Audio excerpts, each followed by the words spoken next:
Bonjour à tous, bienvenue dans ce webinaire de la médicale par Generali dédié à l'orthopédie. En tant que directrice médicale, mon rôle est de vous accompagner et de renforcer la qualité des soins et la sécurité des pratiques médicales. La prévention est au cœur de la stratégie de la médicale. Elle permet de réduire les sinistres en agissant en amont. Nous avons analysé la sinistralité et identifié la chirurgie orthopédique comme la spécialité ayant la plus grande occurrence. Mais sinistre ne veut pas nécessairement dire responsabilité. Au travers de ce webinaire, nous souhaiterions vous donner les points clés pour éviter les sinistres ou tout au moins avoir un dossier solide quand il y aura une procédure. Pour ce webinaire, le docteur Benfresh et maître Miranda vont vous traiter l'orthopédie par le prisme du médico-légal au travers d'un cas clinique qui s'est présenté en expertise récemment. Il y a un quiz au fil du topo et il vous est demandé de répondre immédiatement. Les réponses seront colligées en fin du webinaire. Nous bénéficions également d'un partenariat avec OrthoRisc, ce qui donne accès à une base documentaire de qualité. Là, je vous invite à commencer le topo avec le docteur Éric Benfresh et maître Christophe Miranda. Bonsoir à tous. Ce soir, on va vous présenter avec Christophe un cas clinique qui est toujours en expertise d'ailleurs et qui est relativement caricatural. C'est un cas d'infection du site opératoire qui a été particulièrement mal géré. Alors, voilà le patient. On est sur un patient de 76 ans, retraité, qui a une grosse gonarthrose, comme vous pouvez le voir, qui est en échec d'infiltration et qui vient consulter un chirurgien orthopédiste pour voir s'il peut avoir une solution chirurgicale à son problème. Une indication de prothèse totale de genou va être retenue lors de cette indication et dès à présent, on aimerait vous préciser un certain nombre de choses et Christophe va vous en parler.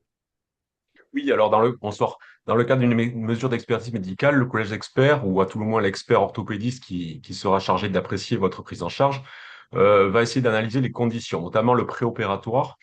C'est là où on vous mettait de nécessité de tout colliger. En fait, il faut vous rappeler que vous avez une responsabilité qui dure 10 ans. Donc, on va essayer, c'est dur de tout se rappeler si le sinistre survient plusieurs années après votre intervention. Ce qu'on va chercher, c'est comment vous avez élaboré votre diagnostic et le choix de la technique. Je parle bien de la phase préopératoire. Donc, l'élaboration du diagnostic, dans votre dossier, il faut qu'on puisse retrouver que vous avez fait un examen clinique personnel. Quand je dis personnel, c'est attention au médecin prescripteur qui vous donne un petit peu le sens du geste qu'il faut que vous réalisiez. Il faut que vous le repreniez vous-même. Faire un bilan complet, recueillir les informations, les antécédents, les allergies, l'évaluation des facteurs de risque et des contre-indications, les avis complémentaires que vous pourriez être amené à solliciter, tout ça doit être mentionné. Une précision sur le suivi des examens prescrits. Lorsque en préopératoire, vous prescrivez un examen, il vous appartient de vous enquérir du résultat. Sinon, c'est un manquement de votre part qu'on pourra vous reprocher. Le choix de la technique, là, effectivement, dans votre consultation et dans le courrier que vous adresserez, il faut qu'on puisse retrouver que vous avez envisagé au moins les diverses alternatives thérapeutiques, analyser l'ensemble des techniques opératoires envisageables pour proposer évidemment la technique la plus efficace et la plus sécuritaire. C'est ce qu'on appelle le rapport bénéfice-risque. Euh, voilà la phase préopératoire, l'intérêt de tout consigner. Je laisse la parole à Eric. Alors, je vais paradoxalement vous parler de l'information, même si c'est une tâche dédiée à l'avocat, parce que de trop souvent, on retrouve dans les dossiers des consentements qui sont un peu génériques, qui sont plus ou moins signés et parfois pas toujours conservés d'ailleurs. Mais surtout, ce qui nous manque le plus souvent, c'est le support d'informations spécifiques pour le type d'intervention que vous devez réaliser. Et ça, c'est assez rare de les trouver. Vous avez ici l'exemple d'une fiche d'information qui a été réalisée par la société de chirurgie de la hanche et du genou, validée par la Sofcode, par OrthoRisc et même par le lien, c'est-à-dire les patients qui ont lu ces fiches et qui ont estimé qu'elles étaient parfaitement compréhensibles. On en a comme ça rédigé plus de 150. C'est OrthoRisc qui les a faites rédiger par les sociétés, qui les a financées au départ. Elles sont téléchargeables sur votre site OrthoRisc, votre espace personnel, ou sur la Softcode, et peut-être même maintenant accessibles sur le site de la médicale qui les a acquises également. Ce qui est important, c'est de faire au moins parapher la première page de ces fiches pour bien démontrer que les patients, à un moment donné, les ont vues. Parce qu'on risque de vous opposer le fait qu'ils ne les ont jamais vues et qu'ils ne les connaissent pas. Je redonne la parole à Christophe qui va vous donner la suite du déroulé de cette consultation initiale. Oui, l'information le jour d'une expertise, c'est quasiment 45 minutes sur les 2 heures que dure cette réunion. Il faut savoir que l'information, j'appelle ça un petit peu le parent pauvre de l'avocat. L'avocat recouriste, c'est pas péjoratif vis-à-vis de mes confrères, mais c'est vrai que tous les patients vous diront systématiquement qu'ils n'ont pas compris ce que vous leur avez dit. Et je vous rappelle, première chose, que vous êtes le débiteur de l'information maintenant depuis plus de 30 ans. C'est un arrêt Mercier qui est assez ancien maintenant, qui date de 1997. Donc, dit autrement, c'est à vous de prouver que vous avez apporté l'information. Le but de l'information, c'est quoi? L'information, le consentement, c'est un agrégat indissociable. Elle va vous permettre à vous, praticiens, de connaître les antécédents dans la mesure où vous allez discuter avec le patient, les traitements, d'exposer les éventuelles incidences professionnelles ou personnelles du traitement ou de l'intervention envisagée. Surtout, pour le patient, il faut bien comprendre que c'est la manière d'exprimer sa volonté en toute connaissance de cause, c'est-à-dire d'accepter ou de refuser les soins. L'information, ça doit avoir une dimension globale, dont le risque ne sont finalement qu'un élément parmi d'autres, même s'ils sont évidemment très importants. Je vous prends l'exemple pour un patient, l'information sur la durée prévisible de sa convalescence peut être aussi déterminante de son consentement à subir une opération à un moment donné que celle sur les risques. On prend l'exemple de l'artisan, lui, ce qu'il va vouloir savoir, c'est dans combien de temps il va pouvoir retravailler, puisque sinon il ne gagne pas d'argent. Donc ça, c'est vraiment, c'est à vous, avec votre expérience, de sentir vraiment quelle est la bonne information orale que vous allez pouvoir délivrer le jour de votre consultation. Alors, quelle information, évidemment, c'est la question qu'on me pose tout le temps, c'est il faut que vous donniez la nature exacte des soins ou des investigations proposées. Bien évidemment, parler des conséquences, des risques graves, type décès, des invalidités ou des risques prévisibles. Et à ce moment-là, vous devrez également évoquer la question des alternatives thérapeutiques. Alors, je reviendrai tout à l'heure, je vous montrerai un petit peu en termes de traçabilité. Là, on vous a mis une petite slide, si vous voulez, juste alors, pour illustrer un petit peu l'évolution de cette question de l'information. Alors, je ne vous vois pas malheureusement, mais les plus anciens auront peut-être connu, évidemment, il y a quelques années, l'oralité suffisait. Et puis, on est passé aux ces fameux formulaires de consentement, les fiches d'information, et puis aujourd'hui, c'est tout écrit.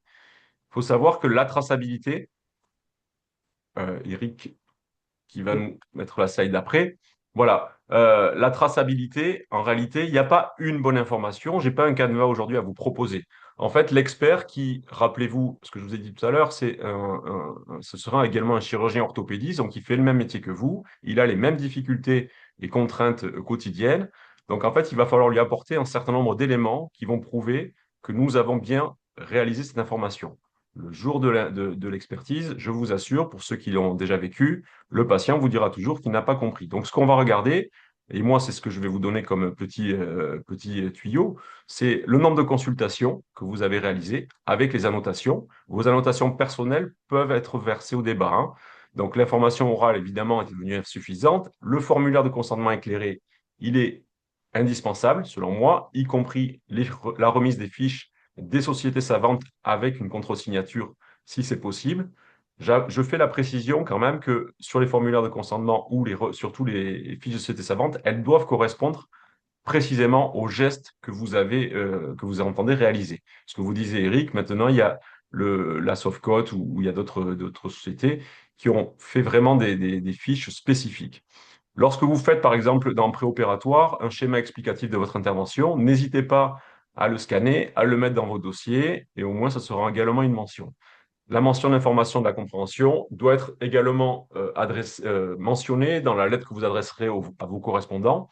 Le délai de réflexion, j'en viens un petit peu, on y reviendra tout à l'heure, mais là aussi c'est important.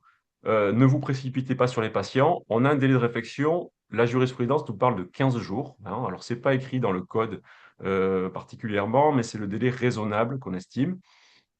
Et ensuite, la dernière chose sur laquelle je voudrais attirer votre attention, c'est la compréhension par le patient. J'entends par là les patients étrangers, lorsqu'ils ne parlent pas votre langue, essayez d'éviter les Google Traducteurs.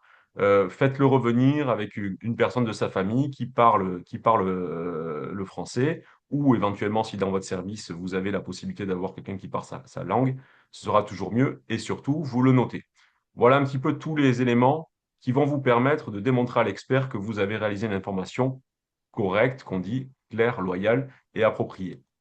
Évidemment, il y a quelques exceptions. Alors là, on vous a mis un petit quiz.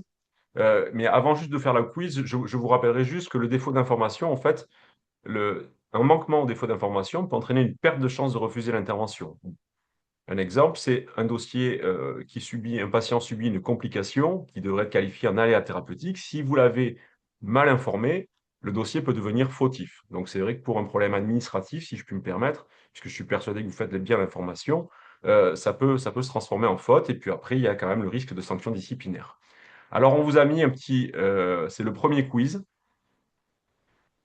Dans quel cas pouvez-vous être dispensé de délivrer une information au patient?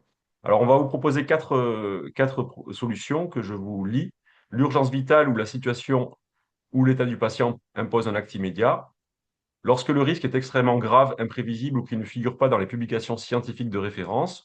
Lorsque c'est un acte bénin ou lorsque le patient est un professionnel de santé. Voilà les quatre questions et vous avez une réponse à donner. Je relaisse la parole à Eric dans l'intervalle. Là, c'était juste un petit élément important qui consiste à fixer l'état antérieur du patient. Et c'est vraiment au moment de la consultation, de la première consultation, que vous aurez à faire remplir ça par votre patient. Alors, c'est un exemple, ça, c'est les Suisses qui l'avaient fait il y a quelques années déjà. C'est un passionnaire, mais ça existe pour des tas de spécialités. Les chirurgiens du rachis sont des questionnaires fonctionnels spécifiques. Ce qui est très important, surtout, c'est que ces questionnaires, vous les faites remplir par le patient quand il est en salle d'attente. Comme ça, avant même de proposer un geste chirurgical, on a déjà fixé son état antérieur, on connaît ses douleurs, on sait exactement comment il se déplace, quelles sont ses mobilités, etc.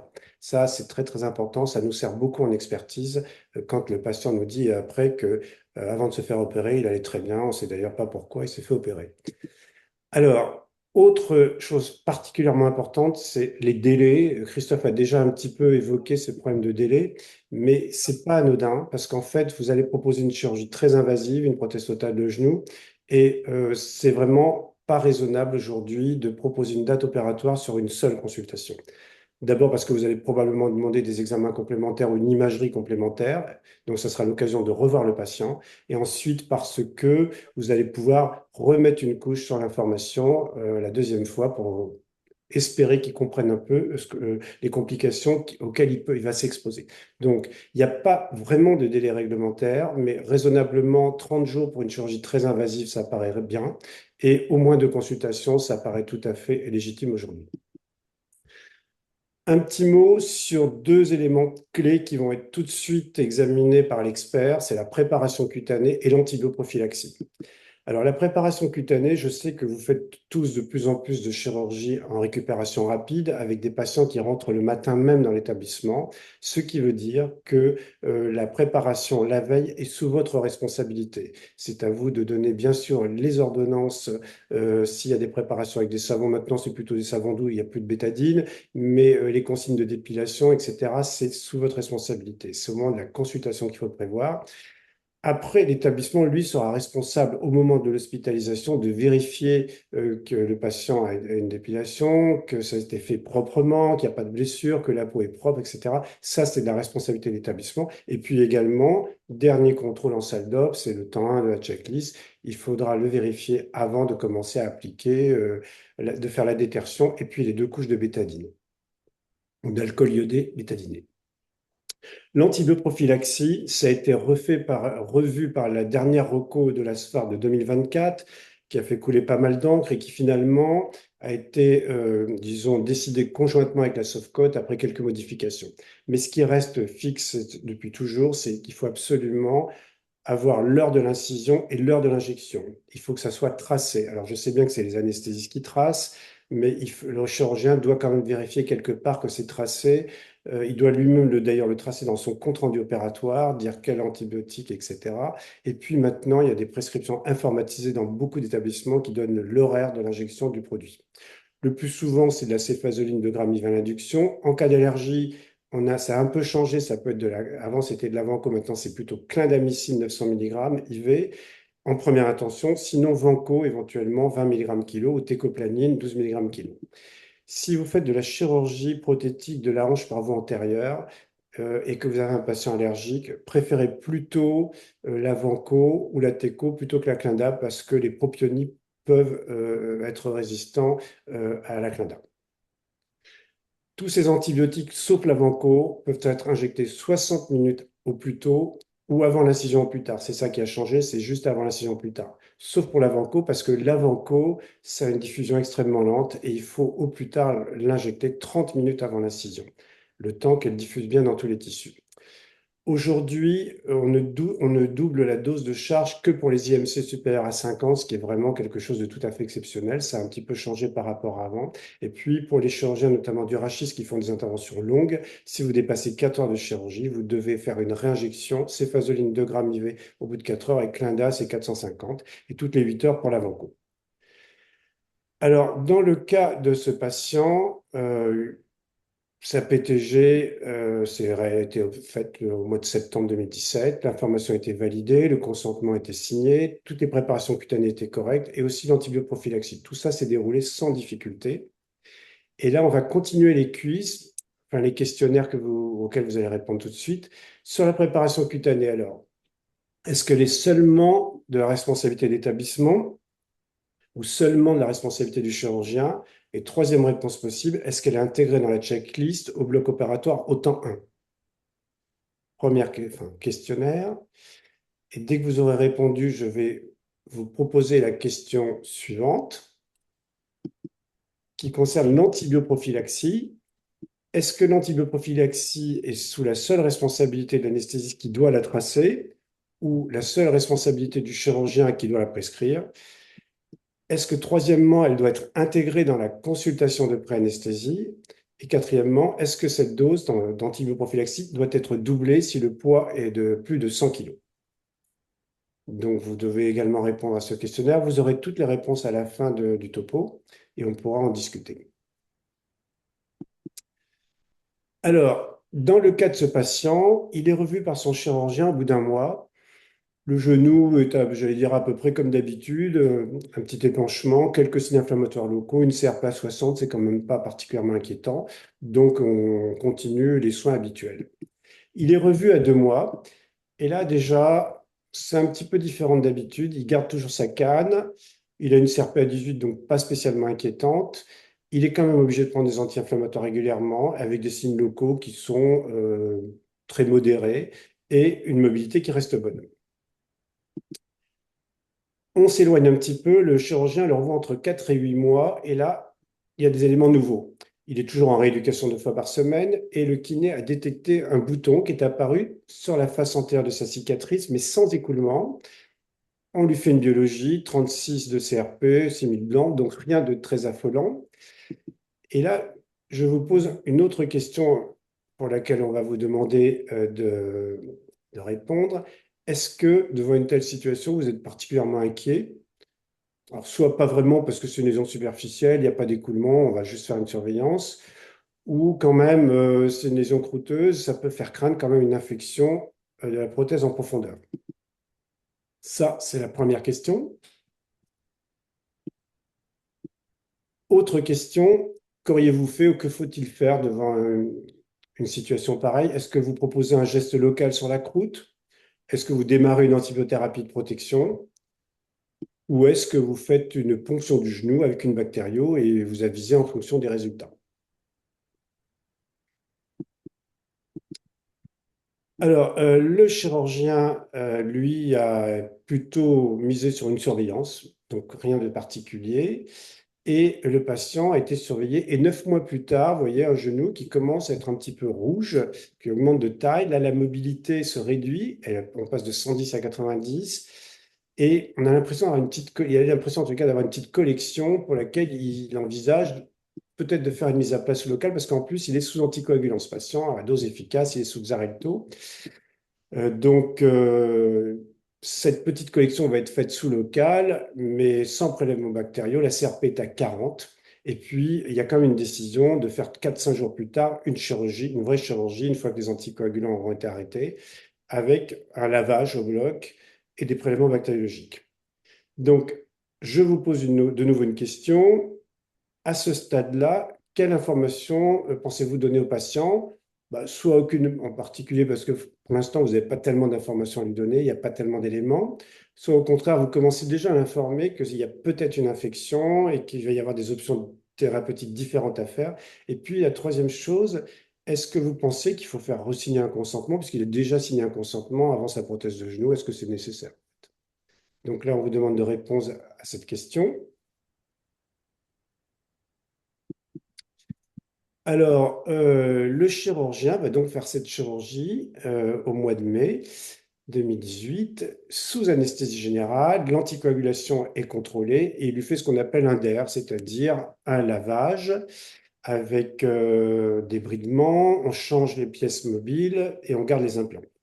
Il a 2 prélèvements qui reviennent à staph epidermidis et il démarre de sa propre initiative, Rifadine Flocet, adapté à l'antibiogramme, pour 3 semaines.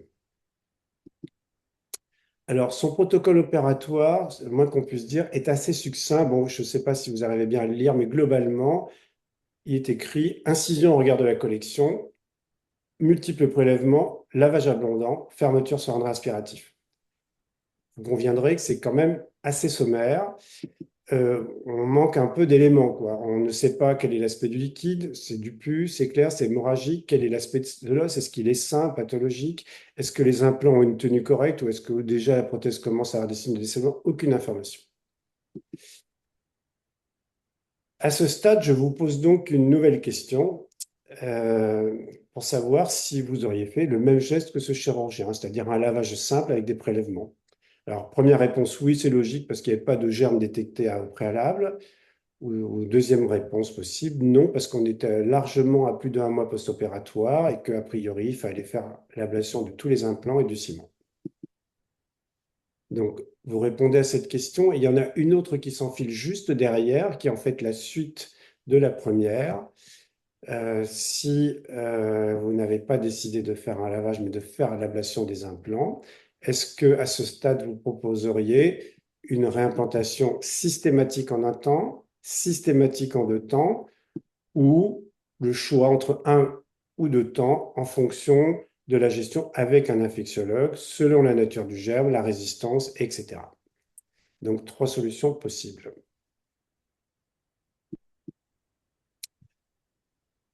Alors, pourquoi ces questions avec les infectiologues? Mais parce que, en fait, les infectiologues sont vraiment, c'est un élément clé dans la gestion d'une infection osto-articulaire. Et dans le dossier que je vous ai présenté, jusqu'à présent, vous n'avez pas vu d'infectiologue, bah, tout simplement parce qu'il n'y en avait pas, et parce que le chirurgien n'a pas contacté d'infectiologue, il a pris des décisions seul. Or, sur une infection osto-articulaire de cette gravité, la stratégie, elle doit être médicale et chirurgicale, et surtout, très important, tous vos échanges avec les infectiologues doivent être tracés et horodatés parce qu'on va les consulter le jour d'expertise et c'est là où on va rechercher vos responsabilités si les bons choix n'ont pas été faits au bon moment. Alors, si on suit ce dossier qui, vous voyez, quand même s'embarque de façon moyenne, on va dire, une fois qu'il a fait son lavage et qu'il a donc mis sa rifadine et sa rifampicine, et puis la quinolone pendant à peu près 3 semaines, un mois, les choses n'ont pas été si mal parce qu'on a une CRP qui a oscillé autour de 45 au bout de 10 mois, 12 mois on est à 48, à 14 mois, vous voyez, ça baisse même plutôt autour de 15. Et à 17 mois, la mobilité n'est pas si mauvaise. Mais par contre, à 18 mois, on voit réapparaître une petite tuméfaction à la face antérieure du genou. Le chirurgien, à 21 mois, donc on est déjà à plus d'1 an de son lavage, demande une IRM. Les signes commencent sérieusement à se préciser. On a des signes de décollement osseux de la prothèse, un signe d'infiltration dans les parties molles et peut-être même des signes d'ostéite. Mais toujours pas de décision.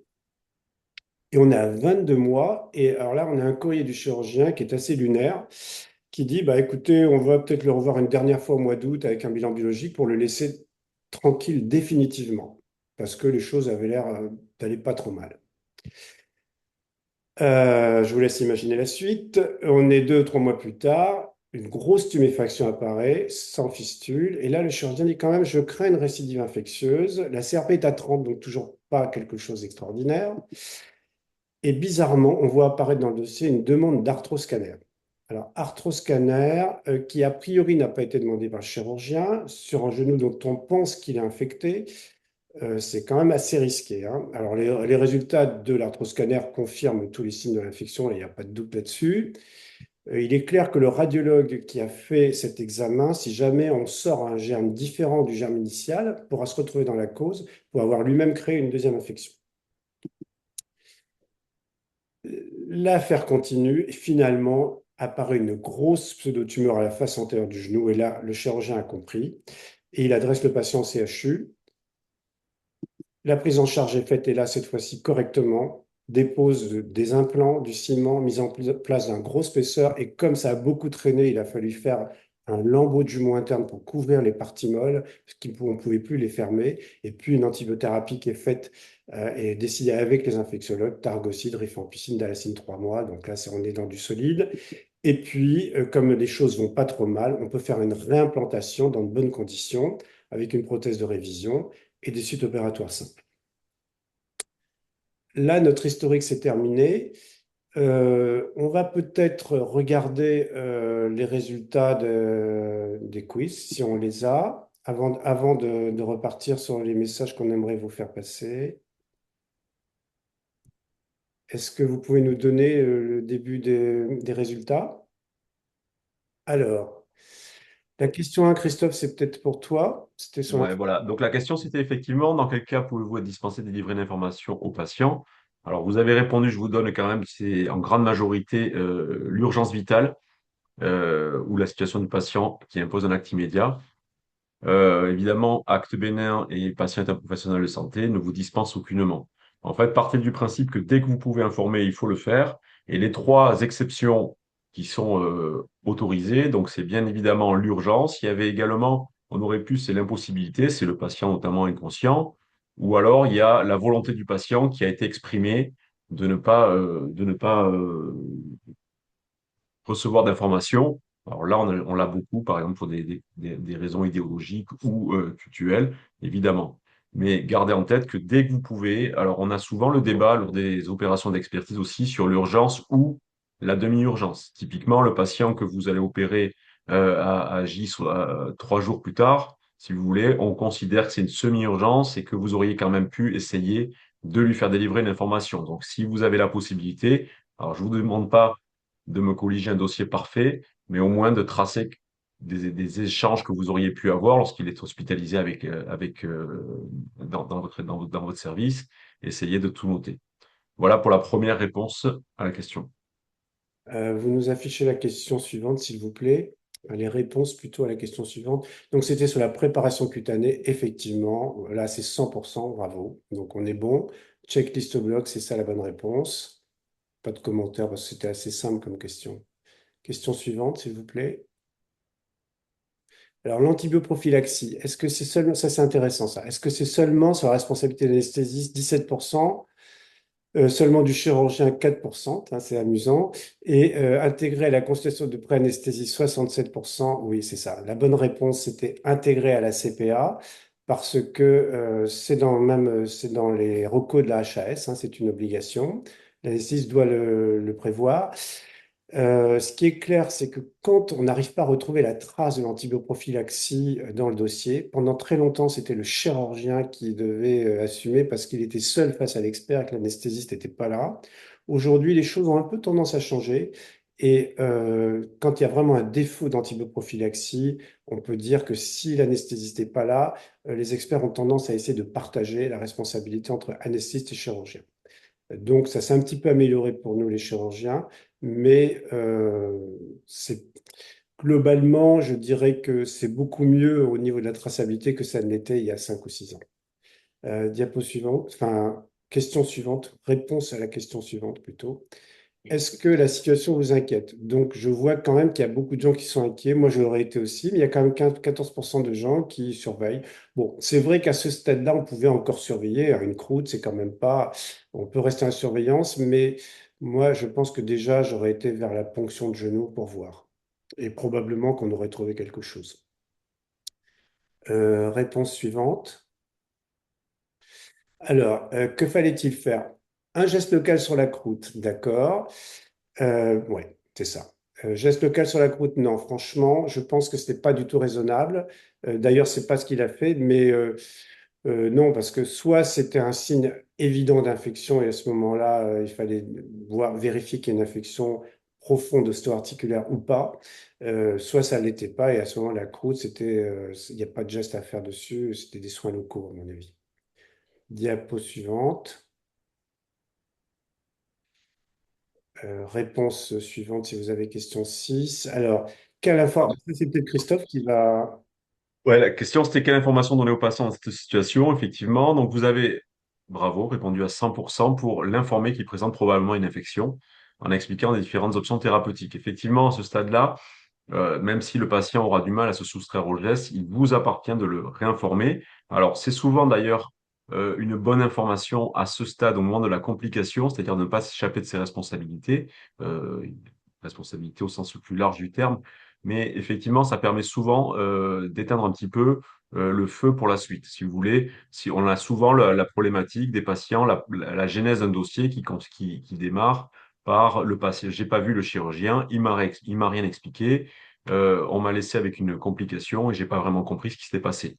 Donc là, prenez le temps. Lorsque vous avez une complication, peu importe, il faut l'assumer. C'est souvent un aléa, une complication qu'on connaît. On la maîtrise, on réinforme le patient et évidemment, si vous avez la possibilité, alors on vous avait mis pas de consentement à faire signer, mais évidemment que si vous avez la possibilité de faire signer, il faut le faire régulariser euh, à minima. Voilà. Moi, je compléterai un petit peu ce qu'a dit Christophe sur cette information, parce qu'évidemment, c'est une obligation réglementaire, mais c'est surtout le fait qu'en fait, les chirurgiens en général, hein, et j'en fais partie, on a tendance, quand on a une infection qui est un peu douteuse, à un peu baisser la tête et pas forcément à prévenir le patient que ça va être infecté ou que c'est probablement infecté. Ce qui est bizarre, c'est que c'est une chose qu'on voit très bien quand c'est les genoux opérés par des collègues. Ça, on voit tout de suite l'infection. Mais quand c'est les nôtres, on a tendance à avoir un peu de mal à les voir. Pour certains, pas tous, mais pour certains. Question suivante. Alors, est-ce que vous auriez fait le même choix thérapeutique que notre collègue? Bah non, oui, ça. Alors là, clairement, vous connaissez tous les recos, on vous félicite. Effectivement, un mois post-op, le DER, ce qu'on appelle le DER, c'est-à-dire débridement antibiotique et implant retention, c'est-à-dire rétention des implants avec changement des pièces mobiles, c'est jusqu'à 30 jours.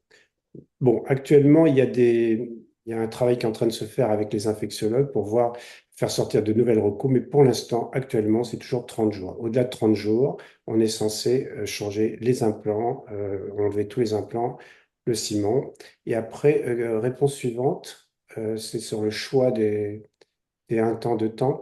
Bon, voilà, bah, je vois quand même qu'à 80%, vous êtes dans la gestion avec les infectiologues. En fait, il n'y a pas de systématisation. C'est vrai qu'il y a une grosse tendance à la chirurgie en intense, à condition qu'on ait un germe connu ou qu'il ne soit pas résistant de façon.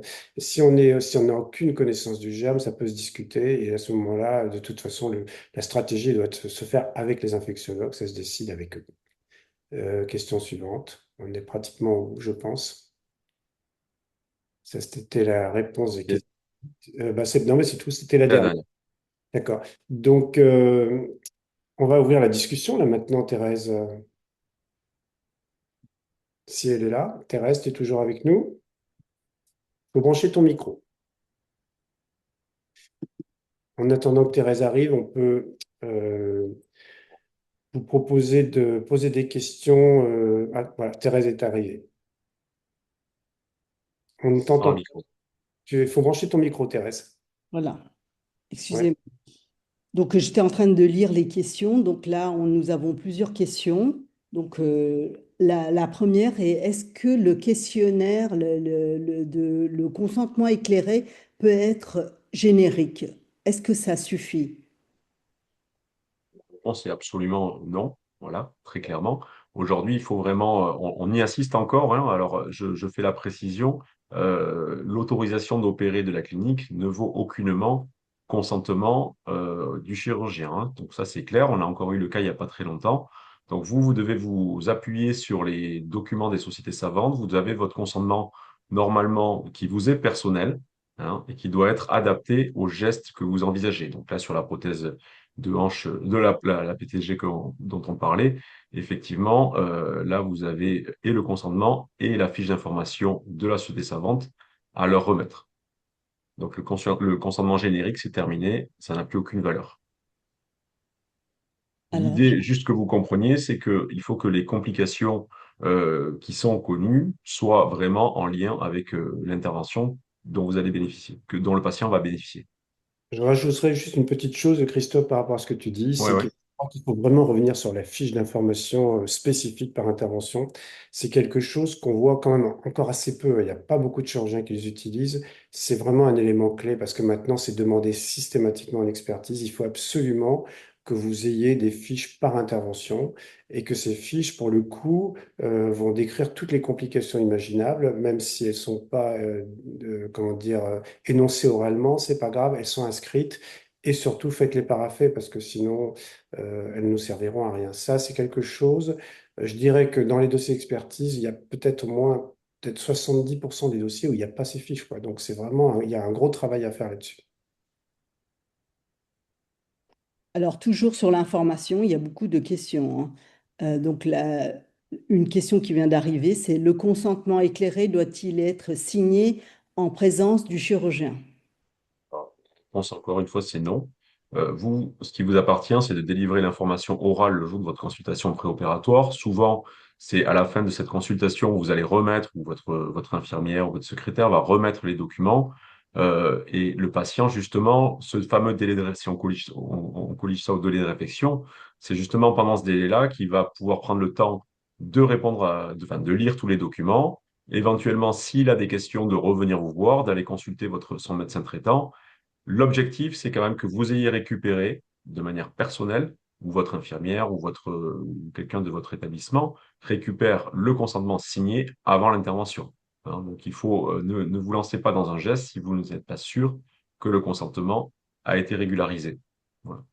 Un petit point complémentaire, Christophe, sur les consentements. Ouais, Il faut absolument que les chirurgiens archivent eux-mêmes leur consentement. ouais, Il faut arrêter de laisser les établissements les archiver parce que quand il y a une infection liée aux soins, si vous n'avez pas le même assureur, c'est clair et net que l'établissement cherchera à partager sa responsabilité sans faute avec le chirurgien et donc ne va pas forcément trouver le consentement que lui n'a pas conservé. Donc c'est aux chirurgiens de les archiver eux-mêmes pour pouvoir les produire. Alors, une autre question toujours sur l'information. Quelle est la preuve d'avoir reçu, pour le patient, d'avoir reçu et lu les fiches d'information? il n'y a pas de preuve à recueillir, si vous voulez. L'objectif, ce que je vous disais tout à l'heure, c'est à vous de prouver que vous avez informé le patient. Donc, dès lors que dans votre dossier, on a une mention lors de la consultation préopératoire, dans le courrier, par exemple, que vous adresserez au médecin traitant, et une preuve de la remise des fiches, si vous voulez, après, le patient, il est libre de ne pas les lire. Vous voyez, on assiste souvent à des patients qui nous disent, j'ai pas lu, j'ai pas tout compris. Bon, voilà, mais ça, c'est le problème, entre guillemets, du patient. Mais vous n'avez pas, vous, à recueillir la preuve qu'il les a lus. Voilà. En fait, je complète un petit mot. En fait, c'est quand même un faisceau d'arguments. Déjà, les courriers que vous dictez pendant les consultations, si vous les dictez en présence du patient, ça peut être opposable au patient. Tu es d'accord, Christophe? Euh, Totalement. donc, il y a les courriers, ce qu'on disait tout à l'heure, la multiplicité des consultations, le fait qu'il y ait plusieurs consultations, ça laisse supposer qu'on a, à l'occasion des consultations, on a répété l'information. Donc, le gars qui fait une seule consultation de 10 minutes, c'est pas pareil que s'il en fait trois de 25 minutes. Et en fait, c'est un faisceau d'arguments comme ça. Ce que tu disais, les dessins sur les radios, les fiches d'infos, c'est une multitude comment dire, d'indices qui démontrent qu'à un moment donné, on a vraiment donné une information. Et faites attention, juste une dernière précision là-dessus, puisqu'on l'a eu il n'y a pas très longtemps, encore une fois, c'est les établissements où enfin les logiciels où il y a des eurodatages. Vous voyez, puisque lorsque vous allez être mis en cause, vous allez produire votre dossier, mais la clinique va également produire le dossier. On a assisté il n'y a pas longtemps, je vous disais, à un dossier d'un chirurgien. La consultation, l'ouverture, je crois que c'était 11h32, fermeture du dossier à 11h36. Bon, c'est assez compliqué de justifier qu'on a fait toute la phase pré-op, comme on vous l'a dit, c'est-à-dire le diagnostic, l'examen clinique, l'information orale. Donc faites attention sur ces logiciels-là. Alors, il y a une autre question sur l'information encore. La fiche d'information paraphée en 15 secondes sans avoir été expliquée a-t-elle plus de valeur que le temps passé pour la consultation? Temps affiché sur Doctolib, par exemple. Ah, Tu veux, Eric? oui, on peut répondre. Non, Tu mais de veux, toute façon, c'est pas le sujet des, comment dire, c'est pas le fait que ça soit expliqué ou pas expliqué. En fait, de toute façon, on pourra jamais donner la totalité des complications d'une chirurgie. Bon, ça, c'est la première chose. Donc, si on est dans les complications exceptionnelles, on les aura forcément pas évoquées. Ce qui est difficile à contourner pour le patient, c'est d'avoir paraphé un document où il y a des informations qui sont inscrites dessus et nous dire qu'il n'a pas lu. Ça, en expertise, c'est compliqué pour le patient de dire ça. Ensuite, il y a une autre chose qu'on ne vous a pas montré, mais qui est quand même intéressante, c'est les questionnaires. Le questionnaire, c'est un document supplémentaire à celui qu'on vous a montré, où le patient explique qu'il a compris, qu'il n'a pas compris. S'il n'a pas compris, il doit revenir jusqu'à ce qu'il comprenne. Donc, en fait, c'est une façon de l'impliquer dans l'information. C'est-à-dire qu'en fait, c'est pas uniquement, il la reçoit pas de façon passive, on essaye de faire en sorte qu'il soit actif dans son information. Mais de toute façon, il faut quand même bien comprendre que l'information, on viendra vous chercher dessus si vous avez tout bien fait. Si vous avez fait une connerie dans le geste opératoire, on ne va pas s'occuper de l'information. L'information, c'est quand tout est bon, on vient sur l'information parce que c'est le seul endroit où on peut essayer de gratter quelque chose. Alors, toujours sur l'information, dans le cadre de la prise en charge d'une fracture du fémur proximal chez une personne âgée atteinte de démence, comment peut-on faire si le patient est dans l'incapacité de signer et donner son accord? Peut-on l'opérer sans le consentement en disant qu'il s'agit d'une urgence? ça, la réponse, c'est ce que je vous disais tout à l'heure. En fait, il y a quand même des cas, des exceptions. Dans le cas précis où vous me posez la question, l'idée, c'est déjà de savoir s'il n'y a pas de la famille, quelqu'un qui pourrait au moins, à qui vous pourriez délivrer cette information. Il est évident que si le patient est incapable de la recevoir, vous êtes dispensé de ça. Mais assurez-vous, tentez d'essayer de vous raccrocher à quelque chose, c'est-à-dire la famille, un proche, l'aidant qui vient le visiter de temps en temps et notez-le dans le dossier. Mais on vous le reprochera pas et on considérera pas que ce soit une urgence. C'est vraiment, on est dans dans le deuxième cas que je vous disais tout à l'heure, c'est l'impossibilité de délivrer l'information. Très bien. Et une dernière question sur l'information. Est-ce que l'information de mon médecin correspondant qui m'a adressé le patient est valable et me dispense de l'informer? Non, c'est exactement comme tout à l'heure sur l'examen clinique. Je vous rappelais qu'il vous appartenait de le faire. L'information qui a été délivrée par le médecin traitant, c'est très bien. C'est une base. Pour autant, elle ne vous dispense aucunement, hein. Donc, normalement, même si c'est... Alors, on l'a pas en chirurgie orthopédiste, mais on l'a beaucoup avec les anesthésistes, c'est-à-dire, il y a un premier anesthésiste qui fait une information, un deuxième qui va revenir pour la VPA ou pour le geste. Effectivement, là, il faut, à chaque fois que vous avez la possibilité, il faut la redonner systématiquement et la noter. Voilà. Je suis un petit peu redondant sur ça, mais c'est vraiment ce qu'on ne voit pas. C'est souvent le bas qui blesse. Et c'est quelque chose, je vous assure, tout à l'heure, Eric le disait, le rappelait, quand on n'a rien sur la prise en charge médicale, on vient là-dessus. Et je vous assure, on y passe 45-50 minutes et on va se battre là-dessus. Donc, essayez vraiment de vous protéger là-dessus. On ne vous demande pas de faire, même dans votre dossier, dans vos observations, on ne vous demande pas de faire des grandes lignes, mais juste des petits mots, info OK, info redonné. Vous voyez, des petites choses comme ça qu'on pourra démontrer à l'expert que ça a été revu. Donc là, une autre question sur le questionnaire plutôt. Faut-il rechercher les allergies aux métaux avant la mise en place d'une prothèse du genou? Alors, à ce jour, il n'y a pas d'obligation. Ça peut être souhaitable, mais si on se retrouve face à une patiente qui a une allergie aux métaux qu'on n'a pas détectée parce qu'on n'a pas donné le questionnaire, c'est pas fautif. C'est pas fautif parce j'ai eu 2 fois ce dossier en expertise et l'expert a considéré qu'en fait, il n'y a pas d'obligation, il n'y a pas de recommandation officielle à détecter les allergies aux métaux. Et en fait, de façon complémentaire, l'allergie des prothèses de genoux notamment, c'est pas complètement, ça reste en discussion, hein. C'est très controversé. Donc, il n'y a pas d'obligation. Mais c'est bien de la rechercher quand même. Alors, Et de poser la question à l'interrogatoire aussi, puisque j'ai eu un cas récemment aussi avec une allergie au titane. où je n'avais aucune mention dans le dossier du chirurgien et finalement l'information a été donnée à l'anesthésiste et on a eu un petit défaut de communication anesthésiste-chirurgien. Là, autant vous dire que on n'a pas pu s'en sortir puisque dans le dossier du chirurgien, j'avais aucune mention que la question avait été posée à un moment donné. Mais par contre, je complète, si jamais la patiente vous dit pendant la consultation préparatoire qu'elle est allergique au métal que vous allez implanter et que vous implantez le métal, là, c'est plus la même discussion. Oui, Là, pour le coup, il y a une faute. Alors, il y a une autre question sur l'antibioprophylaxie. Il nous est demandé la dose incombe à qui en cas de mauvaise prescription, dispensation, c'est à l'anesthésiste ou au chirurgien? Alors, bah, c'est tout l'intérêt de la question que j'ai posée tout à l'heure, c'est que normalement, les anesthésistes ont l'obligation sur la consultation pré-anesthésique de faire la prescription de l'antibioprophylaxie. Donc, ça veut dire la dose, le produit et la dose. Pourquoi? Parce que ceux qui font l'interrogatoire dans la CPA, ceux qui voient si le patient est allergique, non, pas forcément. Et du coup, c'est eux qui décident s'il y a une allergie, c'est eux qui vont choisir les molécules et ils vont choisir la dose. Après, la dose, donc elle est sous la responsabilité clairement de l'anesthésiste. En plus, c'est lui qui fait l'injection. Donc, il a les trois choses, il fait la prescription et l'injection. Par contre, il peut y avoir des protocoles dans chaque établissement qui peuvent parfois être différents des recommandations de l'ASFAR, ça peut arriver, mais à ce moment-là, il faut justifier. Si on ne suit pas une reco de l'ASFAR, c'est possible, il faut donner une justification médicale et l'expliquer. Voilà. Mais globalement, c'est quand même vraiment l'anesthésiste qui va être en première ligne, clairement. D'accord.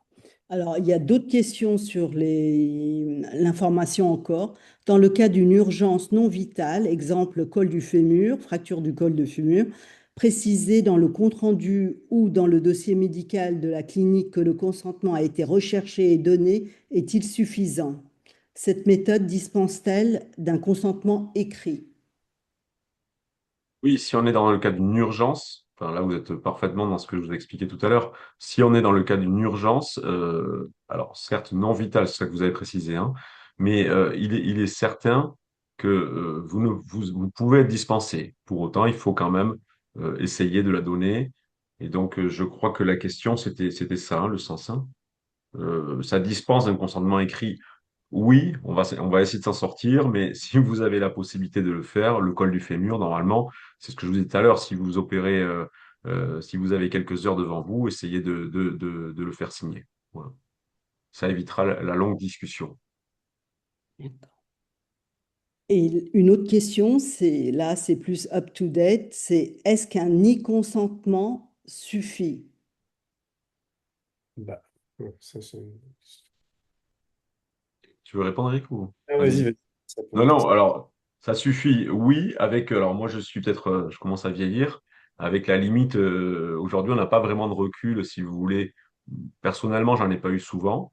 Donc, ça peut être bien. Pour autant, on a assisté à des dossiers où vous avez un consentement, mais si c'est agrémenté d'aucune information donnée par le chirurgien, ça va être compliqué. Vous voyez, donc je signe à distance, c'est très bien, mais je ne sais pas ce que j'ai signé, j'étais juste obligé de le faire, je l'ai fait. Bon, pour moi, ça suffit pas. Vous voyez, tout à l'heure, on vous a dit, c'est vraiment un faisceau d'indices et c'est pas un consentement sec qui permettra de démontrer qu'on a délivré une information. Encore une fois, gardez ça en tête, clair, loyal et approprié. Voilà. Pour moi, c'est insuffisant.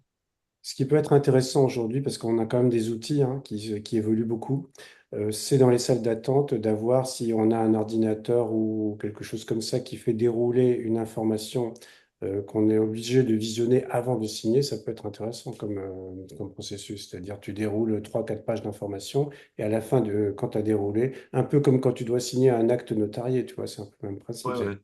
tu déroules et après tu signes, quoi. Mais bon, je sais, on voit pas ça. Enfin, moi, j'en ai pas vu hein, pour l'instant des signatures comme ça. Alors, toujours dans l'information, décidément, dans le cas d'un patient sous tutelle, est-ce qu'il faut prévenir impérativement la tutelle avant d'opérer d'une urgence non vitale? Ça, c'est clair. Ouais. Là, à mon avis, il n'y a pas de discussion. Je sais pas ce que tu en penses, mais Ah, c'est non, non, moi non plus, oui, oui, c'est. d'accord. Vas-y. Il n'y a aucune discussion. D'accord. Alors, là, c'est plus pour la chirurgie. Si vous cimentez une prothèse, est-ce que vous discutez avec le patient lors de la consultation des risques du ciment, entre autres le risque de choc?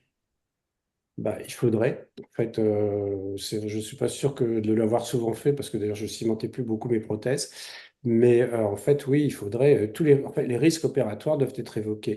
Alors, le risque de choc au ciment est quand même pas très fréquent, hein. Je sais que Christian Delaunay l'avait publié, notamment Orthorisque, on avait fait toute une revue. Je crois que c'est de moins de 1%. Mais enfin, c'est surtout chez les patients âgés, dans le cadre d'école du fémur. Donc là, la discussion est parfois un petit peu compliquée parce que face à des troubles cognitifs, on n'a pas toujours les familles. Enfin, mais globalement, il faudrait informer, effectivement. Alors, est-ce que c'est recevable un document manuscrit signé par le patient où le patient déclare qu'il a bien compris les consignes et il donne son consentement? C'est-à-dire pas un consentement fait par le chirurgien. Moi, je vous dirais, oui, ça peut être recevable, mais si on n'a que ça ne suffira pas. Encore une fois, qu'est-ce qu'il a compris? On ne sait pas. Il faut quand même qu'à un moment donné, il ait conscience des risques qui sont liés à l'intervention. Donc, pour moi, c'est insuffisant. Le mieux, s'il vous remet ce document manuscrit, euh, s'il peut vous écrire dedans qu'il a bien reçu la fiche d'information relative à la prothèse, à l'intervention qu'il allait subir, enfin, vous voyez, ça, oui, mais le document manuscrit, non. Moi, la question que je poserais, c'est pourquoi il ne veut pas signer un consentement classique? S'il fournit un document comme ça, c'est qu'il ne veut pas signer le consentement classique. Donc déjà, je serais un petit peu méfiant sur, Oui. sur la question chirurgicale. Alors là, c'est plutôt une question pour l'avocat. Comment évaluer le pourcentage de perte de chance de se soustraire à l'intervention sur un défaut d'information? Et moi, ajouterais sur un défaut d'information pour une intervention non obligatoire. L'évaluation, elle va se faire le jour de l'expertise sur l'évaluation des risques, enfin pardon, des préjudices. Une perte de chance, on peut arriver à 100%, hein. Thérèse, tu nous as parlé d'une intervention non obligatoire. Oui, ça veut dire Bah alors oui, alors une chirurgie de confort, par exemple, évidemment, ça peut être 100%. Donc, qu'on soit clair, si le patient vous dit, mais si j'avais été informé que j'avais cette complication possible, je n'y serais pas allé. Donc là, on est sur une perte de chance de 100%. Voilà. et pour une intervention où il n'y a pas d'autre alternative thérapeutique. Là, on va apprécier, alors ça va être vraiment plus au cas spécifique. S'il n'y a pas d'autres alternatives et que si le patient ne pouvait pas réellement se soustraire au geste, effectivement, là, on va redescendre dans des pourcentages très très faibles. Vous voyez. Après, ça va être corrélé quand même avec les risques connus, la littérature. Enfin, Eric, peut-être tu veux y rajouter quelque chose là-dessus? Non, mais en fait, sur le fait de ne pas pouvoir se soustraire, enfin, de pas pouvoir se soustraire, effectivement, il n'y a pas vraiment de perte de chance. Mais comment s'appelle ce préjudice? C'est le préjudice où tu peux pas te préparer. Préparation. D'impréparation, C'est plus effectivement. dans le cadre d'un préjudice d'impréparation, c'est-à-dire que Exactement. il ne peut pas se préparer, mais il n'y a pas de perte de chance, puisque de toute façon, il fallait être opéré. Exactement. Peut-on nous reprocher les conséquences médico-légales d'un patient qui a refusé de signer le consentement et qu'on n'a pas opéré?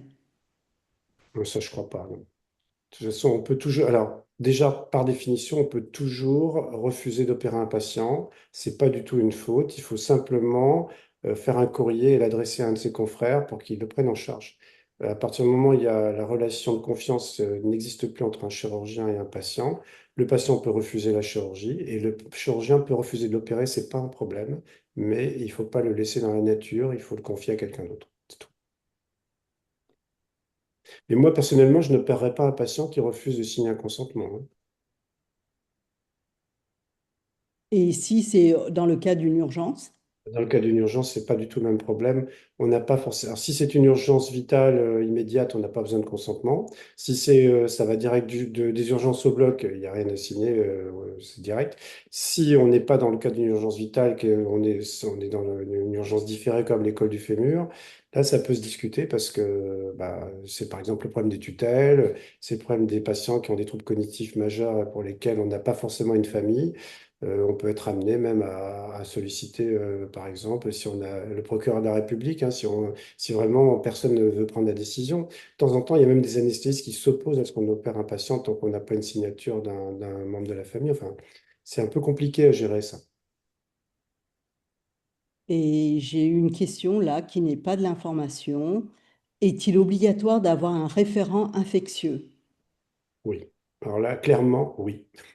Alors après, il y a plusieurs formes de référents infectieux, mais aujourd'hui, d'ailleurs, les établissements, dans le cadre de la certification, ont l'obligation d'avoir un référent en maladie infectieuse ou l'équivalent. Ils ne le font pas tous parce qu'ils ont du mal à en trouver, qu'il faut les rémunérer, que ça coûte cher.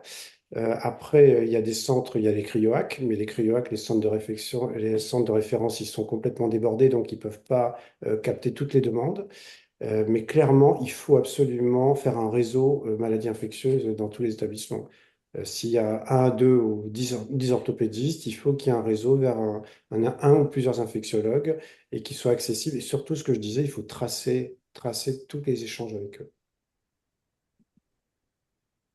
Et quand il n'y a pas d'infectieux de libre ou disponible? Alors là, c'est un vrai problème.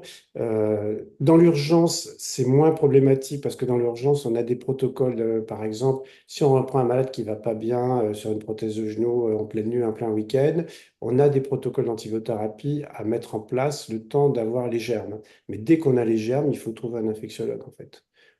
Dès qu'on a les germes, on ne peut pas naviguer seul, c'est impossible. Mais on a 48 heures quand même, 48 à 72 heures pour trouver quelqu'un. Mais normalement, dans les protocoles des établissements où les chirurgiens ont maintenant des protocoles antibiothérapie à démarrer tout de suite dès qu'ils ont fait les prélèvements, en attendant le résultat de la bactérie. Mais après, on ne peut pas squeezer les infectiologues, c'est obligatoire aujourd'hui. Alors, avez-vous d'autres questions? Parce que là, on arrive à la Je fin suis du... arrivé au bout, on va arriver vers nos conclusions pratiquement. Alors, en attendant, on peut peut-être commencer les. C'est peut-être toi qui vas commencer, Christophe, là. Alors, on vous a mis un petit mémo un petit peu de ce qu'on vient d'essayer de vous dire, les grandes phases importantes. Si vous voulez, on vous a mis évidemment sur le délai. Je vous ai parlé tout à l'heure du délai de 15 jours, mais en chirurgie ortho, clairement, il faut que vous essayiez de voir, je sais que c'est un peu compliqué, mais deux consultations et un délai d'un mois minimum entre la proposition de la prothèse et la date de l'intervention. Voilà, au moins, si vous respectez ce délai et si possible, les deux consultations on s'évite encore une fois toutes ces questions, ces débats sur l'information qui a été délivrée. Le deuxième mémo, c'est effectivement la qualité de l'information préopératoire et les fiches adaptées pour chaque type d'intervention. C'est ce qu'on vous a expliqué tout à l'heure. La troisième chose à retenir, c'est faire parapher la première page par le patient. Moi, je suis très favorable à une participation proactive du patient, y compris les fiches d'information. Faites parapher si vous pouvez ou mettez dans votre formulaire de consentement une case où le patient va cocher comme quoi il a bien et bien reçu la fiche d'information en plus du consentement. Et si on passe à la slide d'après, pour la quatrième chose, c'est effectivement ce que vous disiez, Eric, tout à l'heure, c'est conserver vos consentements éclairés, signés. Ils vous sont propres, ne faites pas confiance. Je suis désolé de parler comme ça, mais effectivement, le jour où vous avez le problème, qu'il faut ressortir le dossier des archives et que la clinique vous explique qu'il ne le trouve pas, c'est vous qui allez vous retrouver coincé, quand bien même vous êtes persuadé de l'avoir fait. Donc, essayez de le garder, faites faire vous le scannez. Alors, l'autre jour, on m'a posé la question en fin d'intervention ou en fin de journée, vous essayez de demander à une secrétaire de récupérer, enfin, à votre secrétaire, de récupérer auprès de l'établissement tous les consentements. Voilà le dernier conseil. Et Eric, je te laisse la suite. Alors, la suite, mais on en a déjà un petit peu parlé, c'est la préparation cutanée. Quand vous faites de la RAC, évidemment, la préparation cutanée au domicile, elle est sous votre responsabilité, donc ne l'oubliez pas.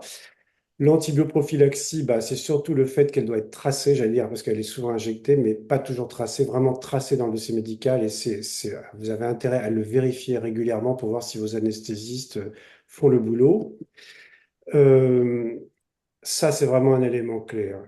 Si vous avez le moindre doute sur une infection, ne soyez pas comme dans le dossier que j'ai présenté dans le déni. De toute façon, on ne vous reprochera jamais d'avoir repris un malade pour une suspicion d'infection avec une bactérie négative. Par contre, si vous laissez une infection évoluer avec un retard de prise en charge, là, c'est une perte de chance et on vous le reprochera et on vous condamnera là-dessus. Donc, dans le cas, la moindre suspicion, il faut être assez agressif sur le plan infectieux, il faut reprendre les patients. N'oubliez pas de dire à votre patient qu'il a une infection. Il y a encore un certain nombre de chirurgiens qui n'osent pas aborder ce sujet ou vaguement avec le patient, pas de façon claire. Non seulement il faut lui dire qu'il a une infection, mais il faut lui prévenir de tous les risques. Et en matière de prothèse de genou, il y a un risque qu'on n'ose jamais aborder, mais qui est assez fréquent quand même, c'est le risque d'amputation, puisqu'il existe vraiment, surtout quand les infections se multiplient et qu'on n'arrive pas à les contrôler. Dernière chose, respectez les recommandations en vigueur, mais ça, j'ai vu que vous les connaissez tous, sauf le dossier que j'ai présenté, mais tout le monde a bien compris qu'il fallait pas faire un DER quand on est à 1 an de la chirurgie. Donc, ce qu'il faut retenir, c'est les recos, 30 jours pour le DER et avec changement des pièces mobiles. Au-delà, on change tout. C'est une stratégie qui est obligatoirement avec un infectiologue. On ne peut pas naviguer tout seul, c'est pas possible. Et en fait, si vous respectez tout ça, toutes ces recos, bah, vous serez toujours validé au niveau de votre prise en charge en expertise et vous rentrerez chez vous tranquille le soir. Voilà. Thérèse, je te laisse Voilà. le mot de la fin. Nous vous remercions pour votre participation et nous allons poursuivre cette dynamique en 2026 avec des webinaires sur d'autres risques tels que l'urologie, l'anesthésie, la médecine générale. Votre avis va énormément compter. Un questionnaire de satisfaction va vous être envoyé et il est essentiel pour nous d'y répondre pour nous aider à améliorer nos actions et rester au plus près de vos besoins. Merci à tous. Voilà, bonsoir. Bonsoir.